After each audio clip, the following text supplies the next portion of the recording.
Hello everyone, সবাই কেমন আছেন? আশা করি অনেক ভালো আছেন। ভালো থাকার জন্য অনেক অনেক দোয়া রইলো। আমি আগের ভিডিওতে বলছিলাম কিভাবে ফালুদার বরফিটা বানাইতে হয়, আপনাদেরকে ভিডিওর মধ্যে দেখাবো। এই যে দেখেন বরফিটা আমি কিভাবে বানাচ্ছি।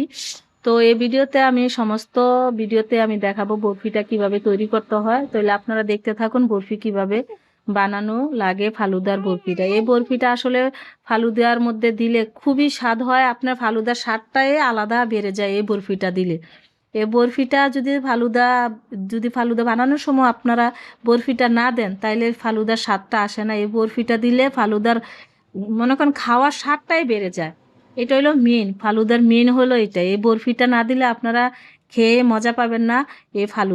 এই ফালুদা মনে করেন কি বরফিটা দিতে হবে। বরফিটা দিলে আপনারা ফালুদা খেলে খুবই ভালো লাগে, খুবই স্বাদ, খুবই মজা। আপনাদেরকে আর কি বলবো, তো আপনারা এইভাবে বরফিটা করে দেখবেন, খুবই ভালো লাগবে।